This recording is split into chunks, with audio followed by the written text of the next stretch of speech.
जो सेक्शन 14 होता है वो हमें ये बताता है कि इनकम फ्रॉम सैलरी, जो भी सैलरी से इनकम होगी वो इनकम सैलरी में डालोगे, जो भी इनकम फ्रॉम हाउस प्रॉपर्टी से होगी वो इन हाउस प्रॉपर्टी में डालोगे, प्रॉफिट एंड गेन से इनकम प्रॉफिट एंड गेन में डालोगे, और इनकम फ्रॉम कैपिटल गेन, जितनी भी कैपिटल गेन से आपकी इनकम होगी वो आप कैपिटल गेन में डालोगे।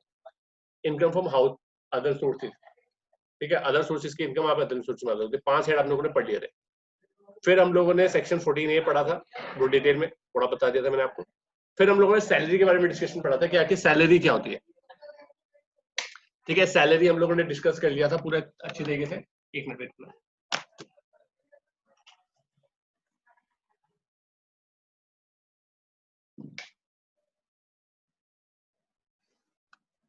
कि सैलरी कैसे पता चलेगी कि किस बंदे को सैलरी, जो ये जो इनकम है वो सैलरी से इनकम है।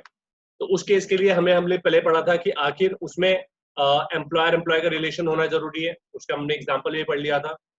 फिर हम लोगों ने पढ़ा था कि एवरीथिंग जो भी हम रिसीव करेंगे वो सब सैलरी के अंदर आएगा, मतलब everything everything receive from the employer known as salary, मतलब वो सैलरी के अंदर आएगा। एम्प्लॉय के साथ इनफैक्ट स्पेलिंग गलत है, देख लेगा। फॉरगोइंग सैलरी, अगर एम्प्लॉय ने कोई सैलरी फॉरगोइंग कर दी, फॉरगोइंग मतलब वो मिलने वाली थी लेकिन उसने कोई सैलरी का पार्ट किसी पर्पज के लिए फॉरगो कर दिया, तो वो वाली इनकम उसकी इनकम में टैक्सेबल होगी। वो ये नहीं बोल सकता कि मैंने कम सैलरी मिली है मुझे उस पर टैक्सेबल लगा था। इसके बारे में डिटेल स्टडी कर चुके थे। फॉरगोइंग सैलरी क्या होती है। फिर सरेंडर ऑफ सैलरी पढ़ा था। सरेंडर मतलब छोड़ देना, तो जितने हिस्सा उसने छोड़ दिया उसके ऊपर टैक्स लगेगा नहीं, वो एग्जेम्प्टेड हो जाएगी। सैलरी पेड टैक्सेबल क्या होती है वो हमने पढ़ ली थी। फिर paid place of accrual salary, ये भी हमने पढ़ लिया था। फिर उसके बाद हम लोगों ने पढ़ा था कि हमारा जो सैलरी का जो चैप्टर होगा, अब हमारा सैलरी का चैप्टर स्टार्ट हुआ था, जिसमें हम लोगों ने डिस्कशन किया था कि भाई जब हमारे सैलरी का चैप्टर हम पढ़ेंगे तो उसके अंदर 3 सेक्शन पढ़ेंगे, सेक्शन 15, सेक्शन 16 और सेक्शन 17। इसके अराउंड ही हमारी पूरी पिक्चर चलेगी। सेक्शन 15 में हम पढ़ेंगे कि आखिर सैलरी कौन सी चार्जिंग सेक्शन है, मतलब कौन सी सैलरी के ऊपर टैक्स चार्ज होगा। तो 16 सेक्शन क्या बताएगा, इस सैलरी में जो डिडक्शन, मतलब किस किस चीजों की डिडक्शन हमें मिल सकती है। सेक्शन 17 क्या बताएगा, सैलरी की डेफिनेशन बताएगा, परक्यूशन की डेफिनेशन बताएगा, profit profit in लिeu of salary की डेफिनेशन बताएगा। इसमें हम लोगों ने पढ़ा था। फिर हम लोगों ने सेक्शन 15 पढ़ा था कि ये क्या होता है, चार्जिंग सेक्शन होता है, किस पे कौन ये बताता है कौन सी सैलरी के ऊपर टैक्स लगेगा। तो पहली लाइन हम लोगों ने पढ़ी थी ऑन ड्यू बेसिस और receive basis, which ever is earlier. अगर आपकी सैलरी ड्यू हो गई है तो उसके ऊपर टैक्स लग जाएगा, और अगर आपकी सैलरी रिसीव हुई है तो उस पर सैलरी लग जाएगा। किस तरीके से हम लोगों ने वो भी डिस्कस किया था। एरियाज ऑफ सैलरी क्या होती है, पिछली सैलरी रुकी हुई, जो हमारी रुकी हुई सैलरी है वो हमें एकदम से मिल जाती है तो उसके ऊपर भी टैक्स होता है, लेकिन सेक्शन 89 सब सेक्शन 1 का रिलीफ भी मिलता है उसमें। इसके बाद हम लोगों ने ड्यू और रिसीव बेसिस का एक केस किया था, हमको याद आना चाहिए। उसके बाद सेक्शन 16 हमने पढ़ना स्टार्ट किया था, अब इसे थोड़ा सा और रिकॉल कर लेते हैं। सेक्शन 16 बेसिकली क्या है, डिडक्शन का सेक्शन है। डिडक्शन का सेक्शन मतलब क्या है, जो हमारी सैलरी में से डिडक्ट होने के अधिकार में आता है। पहले क्या था,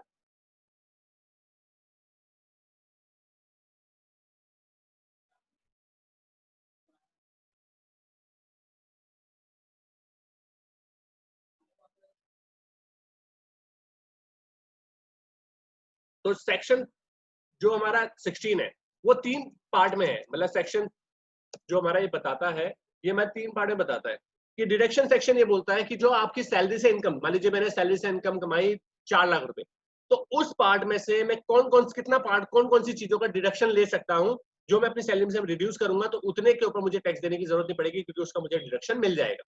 तो वो कौन कौन सा है, पहला आपका standard deduction. Standard deduction basically क्या होती है, एक लमसम डिडक्शन आपको मिल जाती है कि गवर्नमेंट कहती है कि भैया अगर आपने कोई सैलरी कमाई है तो इतने अमाउंट तक, कितने अमाउंट तक वो हम बाद में डिस्कस करेंगे, इतने अमाउंट तक अगर आपने कमाया है तो आपको स्टैंडर्ड डिडक्शन मिल जाएगा। वो कितना है, वैसे वो 40,000 रुपए। आपकी सैलरी में जितना भी आपने कमाया उसमें से 40,000 रुपए माइनस आप स्ट्रिक्टली कर सकते हो, वो आपको स्टैंडर्ड डिडक्शन मिल जाती है। वो आपको कौन सा बोलता है, सेक्शन 16 सबसेक्शन 1 बोलता है। सेक्शन 16 सबसेक्शन 2 क्या बोलता है, एंटरटेनमेंट अलाउंसेस। मतलब अगर आपको एंटरटेनमेंट अलाउंसेस आपके एम्प्लॉयर ने दिए हैं तो उसे दिए कितने भी हो, उसे डिडक्शन आप इतना ले सकते हो। पहली बात, वो किसे मिलेगा, ये सिर्फ डिडक्शन गवर्नमेंट एम्प्लॉय को मिलेगी। जो गवर्नमेंट एम्प्लॉय होगा उसी को आपको ये डिडक्शन मिल सकती है और किसी को मिलेगी नहीं। अगर कोई गवर्नमेंट एम्प्लॉय है तो उसके एम्प्लॉयर ने उसे एंटरटेनमेंट अलाउंस दिया है, तो इसका मतलब उसकी टोटल इनकम में वो ऐड हो रखा होगा, तो उसमें से कितना पार्ट आप रिड्यूस कर सकते हो, 3 में से, इन तीनों पार्टों में से जो भी वैल्यू सबसे कमाएगी उतने तक का। एक्चुअल जितना मिला 20%, 20% ऑफ द बेसिक सैलरी, 5,000 रुपए, विच एवर इज लीस्ट, तो सबसे कम होगा। तो इसका मतलब है सबसे मैक्सिमम टू मैक्सिमम कितने तक की डिडक्शन मिल सकती है, 5,000 की।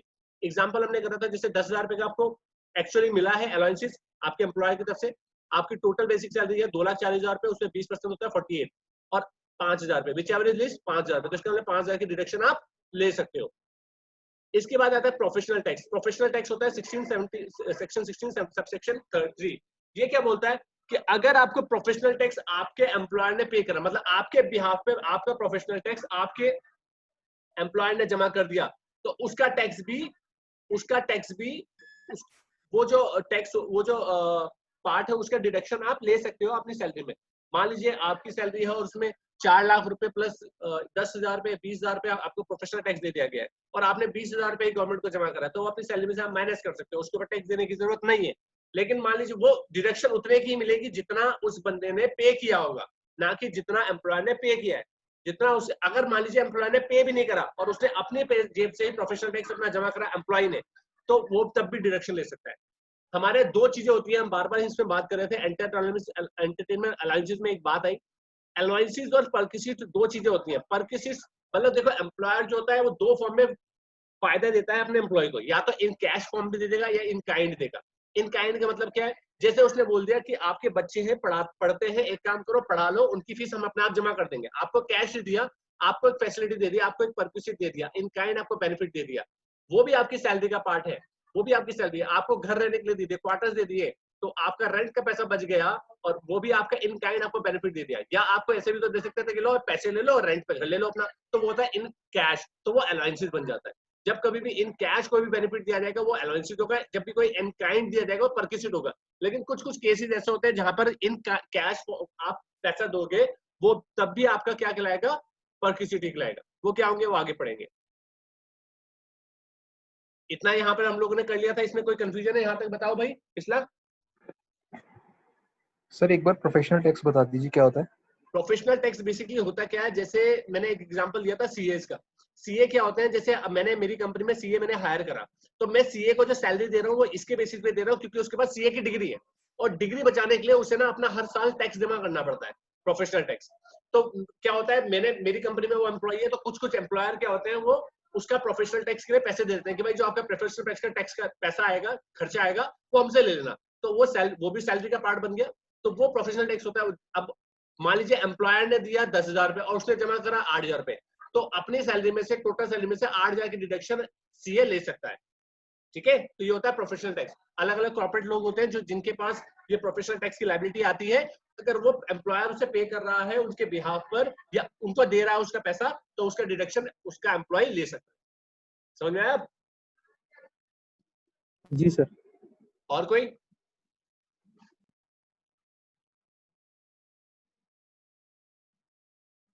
किसी और को कुछ पूछना है? Yes sir.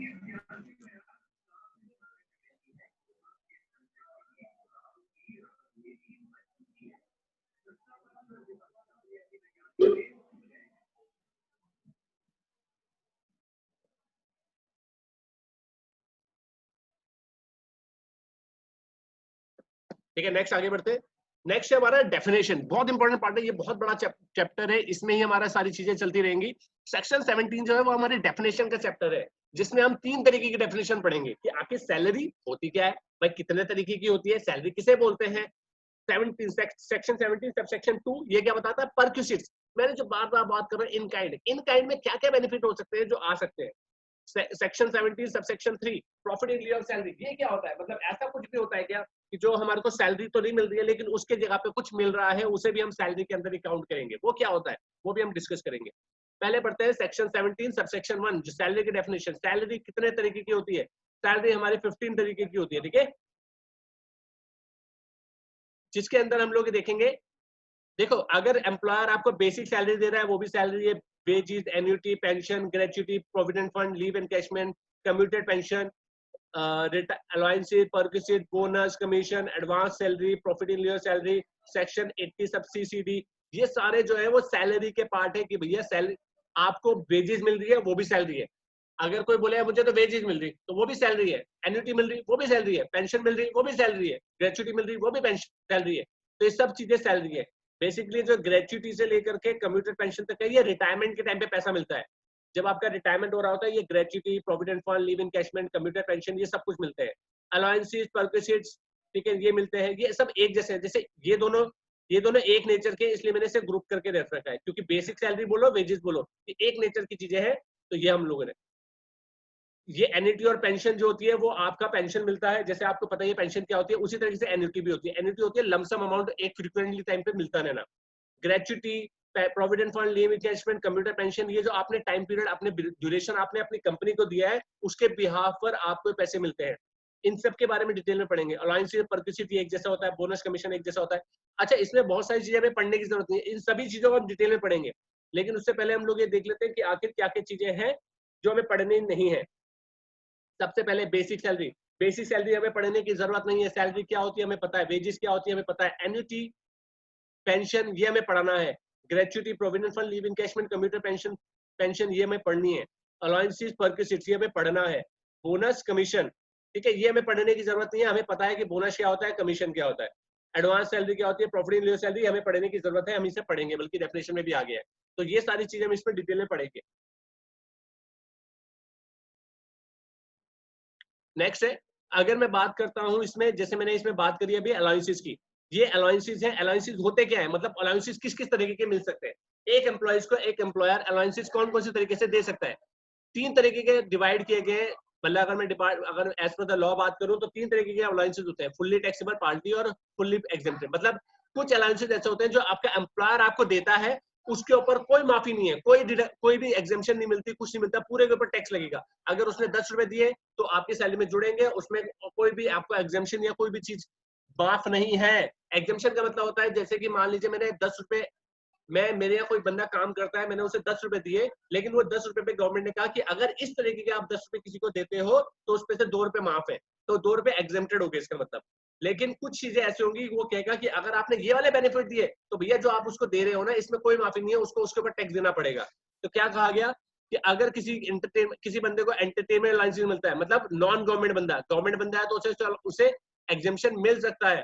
तो कौन सी चीज, एंटरटेनमेंट लाइसेंस। अगर किसी को एंटरटेनमेंट लाइसेंस मिल रहा है तो वो पूरा का पूरा टैक्सेबल होता है उसकी सैलरी में, उसमें कोई छूट नहीं मिलती है। डीएनएस महंगाई भत्ता, महंगाई भत्ता जिसे हिंदी में बोलते हैं, अगर वो किसी को मिल रहा है तो उसके ऊपर कोई छूट नहीं है। ओवर टाइम लाइस, मेरे यहाँ कोई बंदा काम करता है और मैं बोलता हूँ कि अगर तुम मेरे यहाँ ओवर टाइम काम करोगे तो मैं आपको इतना अलाउंसेस दूंगा, तो जो भी मैं उसे पैसा दूंगा वो उसकी सैलरी में टैक्सेबल हो जाएगा, उसमें कोई माफी नहीं है, उसे उसके ऊपर उसे टैक्स देना पड़ेगा गवर्नमेंट को। फिक्स मेडिकल अलाउंसेस, मान लीजिए मैंने, अगर उसकी हर महीने उसकी, देखो फिक्स मेडिकल अलाउंसेस क्या होते हैं, जैसे मैंने बोला कि भैया लो 5,000 रुपए हर महीने ले ले करो मुझसे, इलाज का खर्चा मेरी तरफ मत बार बार आया करो। ये नहीं कि बोलने के लिए सर मेरी तबीयत खराब है, हमारे घर में दिक्कत हो रही है, हमारी दिक्कत नहीं हो रही, मैंने तुम्हारे हर महीने के सैलरी में 5,000 रुपए का डाल दिया, तुम्हारा खर्चा आता है मेडिकल का या नहीं आता है मुझे इससे मतलब नहीं, तुम्हारा फिक्स दे दिया, तो वो जो उसकी सैलरी में जुड़ रहा है उसकी उसकी उसमें उसे कोई छूट भी नहीं मिलेगी, उसके ऊपर टैक्सेबल आ जाएगा। City compensatory allowances, city compensatory allowances क्या होता है कि जैसे मान लीजिए इस सिटी में जाके, कुछ महंगी सिटी है, वहां पे जाकर आप रहोगे तो मैं आपको ये अलाउंसेस दूंगा, तो वो अलाउंसेस भी क्या होते हैं, क्योंकि वो स्टैंडर्ड ऑफ लिविंग बढ़ जाता है ना, to meet increase cost of living in किस सिटी। मतलब क्योंकि अगर मान लीजिए मैं किसी को बोलूं भैया मुंबई में जाके मेरी ब्रांच में काम करो, क्योंकि सर महंगी सिटी है वो, तो वहां पे कैसे रहूंगा मैं, तो मैंने कहा ठीक है भाई एक काम करना, सिटी अलाउंसेस ले लेना मुझसे, कोई दिक्कत नहीं है, तुम्हारे को रहने में परेशानी नहीं होगी। तो अगर उसकी सैलरी, अगर उसे 10,000 रुपए मैं और दे रहा हूँ उस वजह से सिटी अलाउंसेस दे रहा हूँ, तो वो उसकी सैलरी का पार्ट बन जाएगा और उसके ऊपर टैक्स देना पड़ेगा। इंटरिम अलाउंसेस, ठीक है ना, सर्वेंट अलाउंसेस, घर पे सर्वेंट रख लो भैया, सर्वेंट रख लो, उसके ऊपर टैक्स देने की जरूरत है, उसका खर्चा हमसे ले लेना, घर पे सर्वेंट रख लो, हमारे उस पे खर्चा हमारे से उसका खर्चा हमसे ले लो और उस पे काम, मतलब उस पे उसे रख लो, ठीक है ना। प्रोजेक्ट अलाउंसेस, मान लीजिए आपने कोई प्रोजेक्ट करा, उसके ऊपर अलाउंसेस, वो खर्चा भी हमसे ले लेना और प्रोजेक्ट कर लो। टिफिन, लंच, डिनर अलाउंसेस ये तक मिलता है, मतलब अगर आपका एम्प्लॉयर ये तक दे सकता है आपको कि भैया चलो घर में टिफिन लगाना है लगा लो, पैसे हमसे ले लेना, हर महीने हमसे पैसे ले ले करो, लंच के डिनर के, वो अपना पैसा, अपना खाना पीना उससे कर लिया करो। एनी अदर अलाउंसेस, ठीक है, एनी अदर कैश अलाउंसेस, अगर कोई भी कैश अलाउंसेस दिया जा रहा है, मतलब ये दिया रहा है कि लो भाई कैश ले लो ये चीज, ठीक है। वार्डन अलाउंसेस, जब भी कभी कुछ होता है ना कि बोलते हैं कि भाई एक काम करो बच्चों के लिए वार्डन रख लो, तो वार्डन रख लिया उन्होंने, तो उस वार्डन का खर्चा जो सैलरी दी जा रही है, क्योंकि वो कंपनी बेयर कर रहा है तो उसकी तो वो सैलरी का पार्ट बन जाएगी, तो वो भी अलाउंसेस टैक्सेबल होती है। नॉन प्रैक्टिसिंग अलाउंसेस, अगर आप प्रैक्टिसिंग कुछ नहीं कर रहे हो उसके ऊपर अलाउंसेस कर रहा है। ट्रांसपोर्ट अलाउंसेस, मतलब यहाँ से वहां तक transport employ other than blind, deaf and dumb, मतलब अंधे और बहरे को छोड़ करके, हैंडीक्राफ्ट को छोड़ करके अगर आप किसी को ट्रांसपोर्ट अलाउंसेस दे रहे हो, तो भैया अगर उससे बोला कि भैया तुम एक काम करे करो, इस बस से आ जाया करो, यहाँ से आ जाया करो, तो वो उस तरीके का अलाउंसेस दे रहे हो, तो भैया उसको पैसा दे रहे हो कि ये लेना पैसे और इतना ट्रांसपोर्ट अलाउंसेस ये कर ले करो, ये सारे के सारे टैक्सेबल होंगे। ठीक है, मतलब अगर ये आपका सर ये इंटरिम और प्रोजेक्ट अलाउंस के इंटरिम अलाउंसेस होता है कि एक मिनट, देन उसके बाद है हाउस रेंट अलाउंसेस। ये पार्टली होते हैं। पार्टली बेसिक के मतलब क्या है, जैसे मान लीजिए अगर आपके एम्प्लॉयर ने आपको 10 मान लीजिए हर महीने बोला कि तुम्हारे पास घर नहीं है रहने के लिए। होता है क्या है, जैसे मान लीजिए मैं मान लीजिए मैं बाहर से आया और मैंने कहा सर मैं यहाँ पर आपके यहाँ जॉब कर लूंगा, लेकिन मुझे एक चीज बताओ मैं रहूंगा कहाँ, मेरे पास तो रहने के लिए घर ही नहीं है। मैंने कहा रेंट पे ले लो, तो मैंने कहा सर रेंट पे ले लूंगा तो सारी सैलरी तो आपकी रेंट पे चली जाएगी, मैं कैसे रहूंगा, मैं तो खाना पीना ही नहीं कर पाऊंगा। तो उन्होंने कहा एक काम करो, तुम्हारी सैलरी 20,000 रुपए तो ये है, 5,000 रुपए मुझसे और ले लो, दैट इज HRA। HRA मतलब हाउस रेंट अलाउंसेस। अगर आपकी कंपनी आपको हाउस रेंट अलाउंसेस दे रही है तो उसमें से कुछ गवर्नमेंट कह रही है, क्योंकि भाई देखो मैं अपनी जेब के लिए तो ले नहीं रहा हूँ, मैंने तो लिया और मैं आगे उसे जमा दूंगा भी, तो उसे भाई जमा भी तो करूंगा, तो मेरी जेब में तो रुका ही नहीं, तो मेरी इनकम का हुई।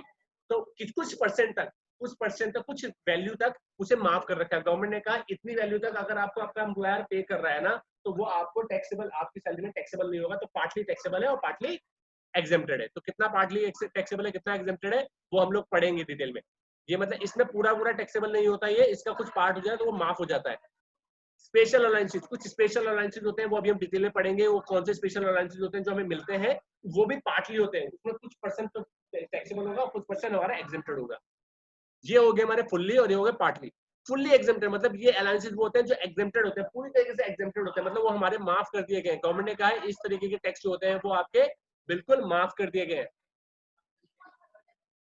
ठीक है, मतलब इसके ऊपर अगर ये आपका एम्प्लॉयर आपको पे कर रहा है तो अपनी सैलरी में इसे जोड़ना मत, ये क्योंकि एग्जेम्प्टेड है। मैंने एग्जेम्प्टेड वाले का पहले बताया था, वो आपकी सैलरी का पार्ट ही नहीं बनेगा। अगर allowances to the high court जजेस, अगर आप हाई कोर्ट के जज हैं, आपको कोई भी अलाउंसेस मिल रहे हैं तो वो आपकी सैलरी में जुड़ेंगे नहीं। जब जुड़ेंगे नहीं तो उसके ऊपर टैक्स देने की जरूरत ही नहीं है। Allowances paid by the United Nation Organization, UNO, अगर आप यूएनओ के लिए काम कर रहे हो तो और उसके वो आपको पे कर रहा है कोई अलाउंसेस, तो भी कोई वो आपकी सैलरी में ऐड नहीं होंगे क्योंकि वो आपके टैक्सेबल नहीं है। Compensatory allowances receive by the जजेस, सिंपल सी कंपनसेटरी अलाउंसेस मिल रहे हैं कोई भी कंपनसेट करने के लिए, कुछ भी काम करने के लिए। ठीक है ना, company allowances granted to high court और सुप्रीम कोर्ट जजेस। ठीक है ना, इस तरीके के अलाउंसेस देते हैं, मैं बताऊंगा आपको क्या होता है। ठीक है ना, इसके बारे में मुझे देखना पड़ेगा क्या होता है ये वाला अलाउंसेस, इसको मैं बताऊंगा आपको थोड़ी देर। Allowances granted to government employ outside India, इसके बारे में पूरी आगे वाले चैप्टर में पूरी हिस्ट्री है तो उस टाइम बताएंगे। Allowances granted to government employ outside India, मतलब मान लीजिए कोई यहाँ का बंदा है, इंडिया का गवर्नमेंट का बंदा है, और वो ना जैसे मान लीजिए चाइना में एम्बेसी है, जो इंडियन एम्बेसी है वहां पे काम करता है, तो वहां पे एम्बेसी में काम करता है तो वो इंडियन गवर्नमेंट उसे कुछ पैसे प्रोवाइड कर रही है। तो अगर कोई भी अलाउंसेस अगर कोई भी अलाउंसेस यहाँ से इंडियन गवर्नमेंट पे कर रही है किसी भी अपने ऐसे एम्प्लॉय को जो बाहर काम कर रहा है, तो उसके ऊपर कोई टैक्स नहीं लगेगा। ठीक है ना, तो वो हमारा क्या होता है, allowances granted to government employ outside India, वो हमारा ये कहलाता है। नेक्स्ट,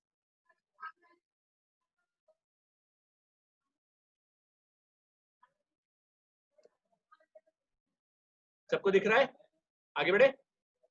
इसके बाद देखो ये वाला जो भी हमने पढ़ा है ना, ये हम लोग जो है ना पूरा डिटेल में पढ़ेंगे, एक एक चीज पढ़ेंगे। अभी ये इसलिए तो मैं बोल रहा हूँ बहुत बड़ा चैप्टर है क्योंकि एक एक चीज हमें पढ़नी है। तो ये अभी हम सिर्फ क्या कर रहे हैं, इन टर्म्स को सुन रहे हैं, इनकी कंप्यूटेशन कैसे निकाली जाती है, कैसे होते हैं। सबसे ज्यादा हमें दिक्कत आएगी इसमें, ये वाला इजी है, फुल्ली टैक्सेबल है, तो इसमें कोई दिक्कत नहीं है। अगर कोई बंदा 100 रुपए दे रहा है तो भी टैक्सेबल है आपकी सैलरी में, और जो अगर आपको 1000 रुपए दे रहा है तो भी आपका टैक्सेबल है। ये आपका क्या, ये 100 रुपए दे रहा, 1000 रुपए दे रहा, आपकी सैलरी में जुड़ेगा ही नहीं। तो ये इन दोनों में तो कोई मुश्किल नहीं है, लेकिन इस वाले पार्ट में सबसे ज्यादा टाइम लगेगा क्योंकि पार्टली इसमें हमें निकालना पड़ेगा, उसके रूल्स हमें याद करने पड़ेंगे कि आखिर इतने तक मिल रहा है तो हमारा वो टैक्स फ्री है, मतलब उस पर हमारा एग्जेम्प्टेड हो जाएगा, वो हमारे टैक्स पार्ट में जुड़ेगा नहीं।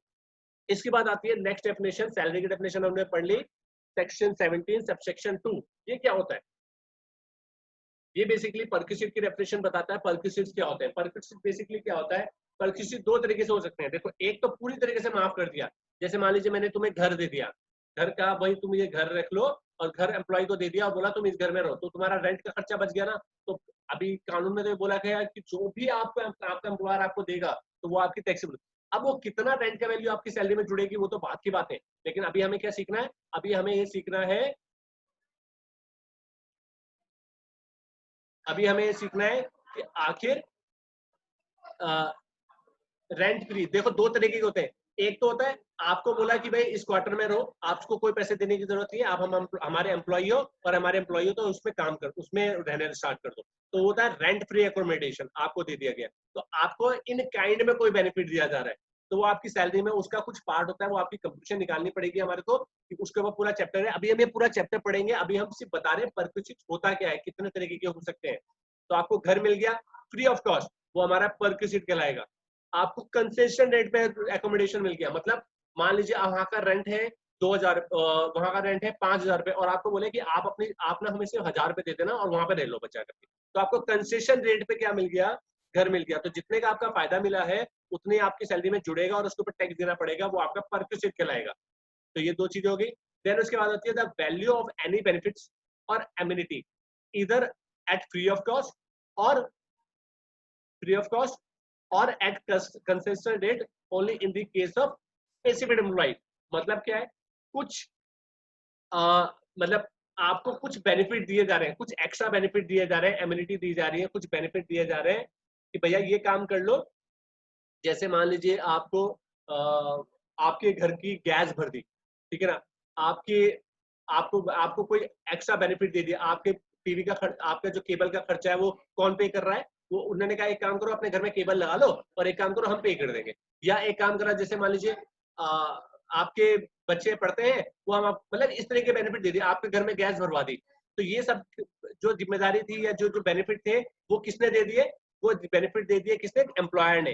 तो इस तरीके के अगर बेनिफिट अगर आपको दिए जा रहे हैं एम्प्लॉयर की तरफ से तो वो भी बेनिफिट होंगे, लेकिन इसके अंदर एक चीज जरूर है, स्पेसिफिक एंड एमिनिटी का मतलब होता है बेनिफिट्स, ठीक है ना, एमिनिटी का मतलब होता है स्पेशल बेनिफिट्स होते हैं, ठीक है। लेकिन इस वाले केस में बोला गया अगर आपको कोई भी बेनिफिट दिए गए या एमिनिटी दी गई है, लेकिन या तो फ्री ऑफ कॉस्ट पूरे तरीके से माफ या कंसेशन रेट में टू दी स्पेसिफाइड एम्प्लॉय। या स्पेसिफाइड एम्प्लॉय कौन होता है वो भी हम डिस्कस करेंगे, स्पेसिफाइड एम्प्लॉय क्या होता है। तो हमारे दो तरीके की चीजें निकल के आई, एक रेंट, अगर आपको रेंट फ्री एकोमोडेशन दिया है या कंसेशन रेट पे दिया है वो परक्विजिट कहलाएगा। एक आपको कोई भी वैल्यू ऑफ कोई भी बेनिफिट दिया है या एमिनिटी दी है फ्री ऑफ कॉस्ट या कंसेशन रेट पे, तो वो भी आपका क्या कहलाएगा, वो भी परक्विजिट कहलाएगा। इसके अलावा एक मिनट,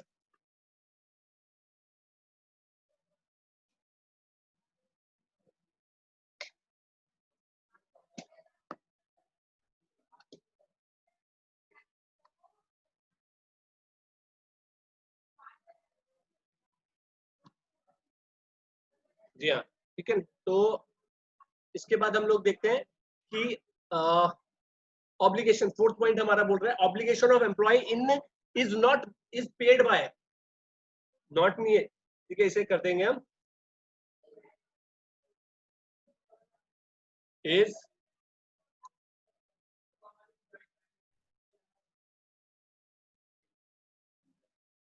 पेड बाय, ठीक है, इज पेड बाय।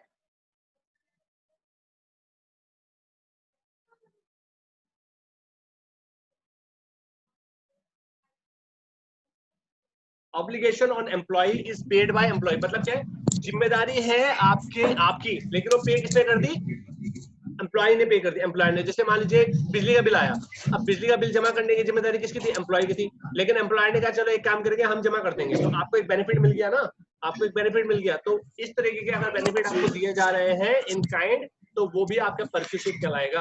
अगर आपको कोई भी आपके ऑब्लिगेशन है और वो पे कर दिए किसने, कंपनी ने पे कर दिए, तो वो भी ऑब्लिगेशन आपका क्या कहलाएगा, बेनिफिट कहलाएगा। आपके घर में पानी का कनेक्शन है उसका पैसा दे दिया, ये आपका बेनिफिट्स में आता है ऊपर वाले पार्ट में, ठीक है ना, उसका बिजली का बिल दे दिया यहाँ पर आ गया।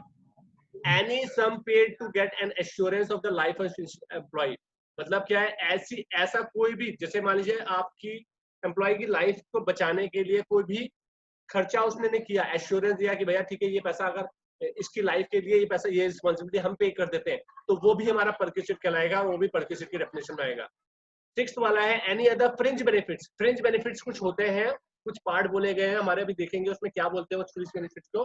फ्रिंज बेनिफिट्स अगर आपको दिए जा रहे हैं, आपका एम्प्लॉयर आपको पे कर रहा है, तो वो सब चीजें भी हमारी बेनिफिट आती है। फ्रिंज बेनिफिट्स कुछ एक्स्ट्रा बेनिफिट्स होते हैं, अगर आपको आपकी कंपनी पे कर रही है तो वो भी परक्विजिट कहलाएगा। Shares allotted to the employee under ESOP employee stock option plan, tweet equity share scheme either on the free of cost और concession। मान लीजिए आपके एम्प्लॉयर ने आपको खुश होकर के आपको क्या दे दिए, शेयर्स दे दिए अपनी कंपनी के, किस प्लान के चलते, ESOP या equity share, sweet equity share scheme इधर ये चला करके या तो फ्री ऑफ कॉस्ट दे दिया या कंसेशन रेट पे दे दिया, तो वो भी आपकी सैलरी का पार्ट बनेगा और वो आपकी टैक्सेबल सैलरी में पार्ट जुड़ेगा, वो आपको याद रखना पड़ेगा, ठीक है ना, ये भी आपकी सैलरी का पार्ट बनेगा। लास्ट से आपका employers contributed approved superannuation fund in excess of 1 lakh. मान लीजिए आपके बिहाफ पे आप मेरे यहाँ काम कर रहे हो और आपके बिहाफ पे मैं कुछ पैसा फंड जो है वो कंट्रीब्यूट कर रहा हूँ, किसमें, सुपरएनुएशन फंड में। अगर मैंने 1 लाख रुपए तक कंट्रीब्यूट करा तो कोई बात नहीं, अगर 1 लाख रुपए से ऊपर करा तो जितना भी ऊपर करा है वो आपकी सैलरी में ऐड हो जाएगा और वो आपका टैक्सेबल हो जाएगा। अगर 1,10,000 रुपए मैंने आपकी सुपरएनुएशन फंड में कंट्रीब्यूट कर दिया आपके बिहाफ पर, तो 10,000 रुपए आपकी सैलरी में जुड़ जाएंगे। तो ये 8 पॉइंट है जो आपकी परक्विजिट की डेफिनेशन में आते हैं। पहला है रेंट फ्री एकोमोडेशन देना, चाहे फ्री ऑफ कॉस्ट दे देना, चाहे कंसेशन रेट पे देना। दूसरा है वैल्यू ऑफ कुछ benefit, value of any benefits और amenity either at free of cost और at concession rate only in the case of specified employ. Fourth है application of employ is paid by the employ, sorry ये employ नहीं है, employer है, गलत लिख रखा है।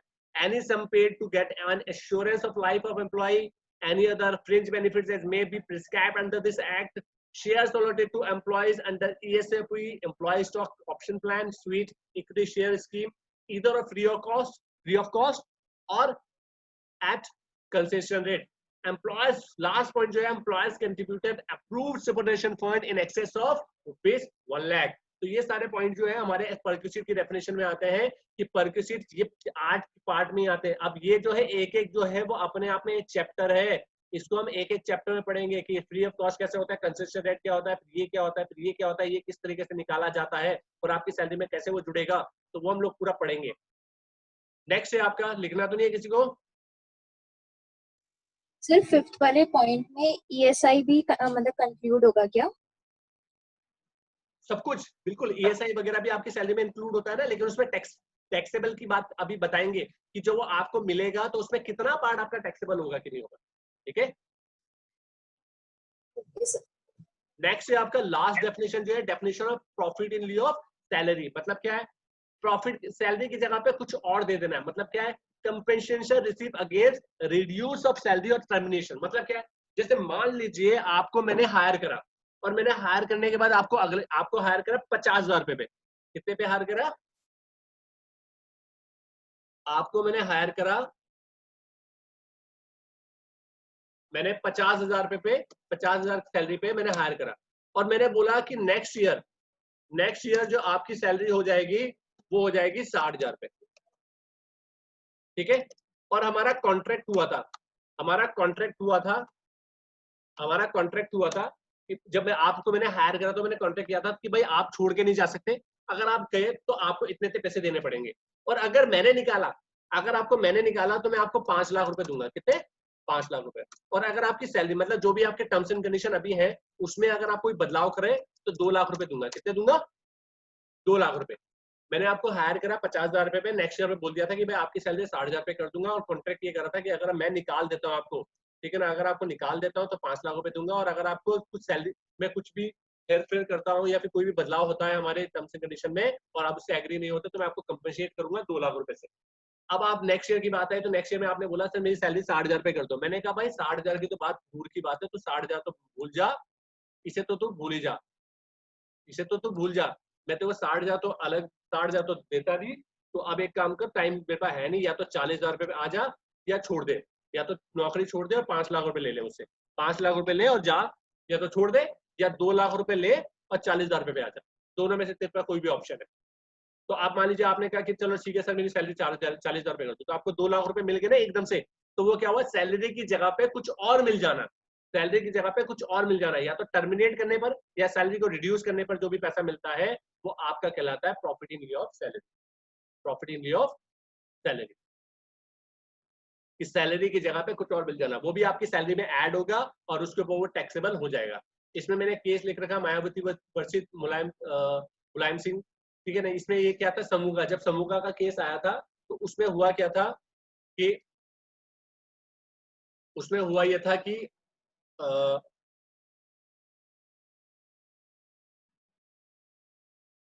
उस टाइम हुआ क्या था कि जब समूह का आया तो उसमें क्या था, एक सरकार चल रही थी, सरकार ने एक निर्णय लिया कि समूह के पेपर दो सब लोग और आपको एक गवर्नमेंट जॉब मिलेगी। तो सबने पेपर दिए, पेपर देने के बाद रिजल्ट आने लगा, रिजल्ट जैसी आया उससे पहले पहले सरकार बदल गई और चेंज हो गई। सरकार बदली तो क्या हुआ, सब जो पिछले सारे जितने भी रूल्स थे उन्हें बदले गए और बोला गया कि जिन्होंने पेपर दिए थे ये वैलिड कुछ नहीं है, अब इनको कोई नौकरी नहीं मिलेगी। तो सबने केस कर दिए, जिन्होंने पेपर दे करके क्वालिफाई कर लिया था उन्होंने, सबने क्वालिफाई करने के बाद ये कर दिया, केस कर दिया। अब ऐसा तो होता नहीं केस आज किया और कल ही निर्णय आ गए, अब उसमें टाइम लग गया, उसमें 5-10 साल तक लग गए। जैसे एग्जांपल के तौर पे समझ लो कि 10 साल तक लग गया। वो 10 साल के बाद क्या हुआ, फिर उसका निर्णय आया कि भाई अब 10 साल तक ऐसा तो नहीं ना कि अगर मैंने केस कर दिया तो मैं उसका वेट करता रहूंगा, केस होगा तो भैया चलो नौकरी मिल जाएगी, नौकरी मिल जाएगी, नौकरी मिल जाएगी, तो 10 साल तक मैं रुको। सब अपने अपने काम में लग गए। अब कोई काम कर रहा है, कोई अपने गांव चले गए, खेती बाड़ी कुछ कर रहा है, अपने अपने लगे गए। लेकिन एकदम से गवर्नमेंट का निर्णय आया कि भैया जो वो हुआ था वो गलत हुआ था, उसमें जिन जिन लोगों की नौकरी लगनी थी वो लगेगी और उनको उस टाइम से जितना भी उनका सैलरी बन रही है उस टाइम से लेकर अब तक का जितना पैसा है उन्हें कंपनसेट किया जाएगा, उन्हें पैसा दिया जाएगा। तो वो सैलरी में आना चाहते हैं तो आ सकते हैं काम करने के लिए, तो वो आए, उन्हें पैसा मिला, तो एकदम से उन्हें कंपनसेट करने के लिए पैसा मिला, तो वो हमारा क्या कहलाएगा, profit in लिeu of salary, salary की जगह पे पैसा मिल जाना। ठीक है। एक चीज और है, कीमैन पॉलिसी। ये मैं आपको बेसिकली कीमैन पॉलिसी जो होती है वो इंपॉर्टेंट पर्सन होता है, इंपॉर्टेंट पर्सन होता है। जैसे मान लीजिए उसका हमने इंश्योरेंस करवा दिया और इंश्योरेंस करवाने के बाद उसकी कुछ भी हो जाता है, उसको हो जाता है तो उसकी फैमिली वालों को कुछ पैसा मिलता है, तो सैलरी की जगह पे वो पैसा मिल जाना, तो that is keyman insurance policy. ये क्या होती है, इसके बारे में मैं आपको कल बताऊंगा, क्योंकि अभी हम लोग के पास टाइम नहीं है, तो हम कल एक बार याद रखेंगे, कल हम इसके बारे में पढ़ेंगे कीमैन इंश्योरेंस पॉलिसी क्या होती है। तो डेफिनेशन हम लोग पढ़ चुके हैं, इसके आगे की डिस्कशन हम लोग करेंगे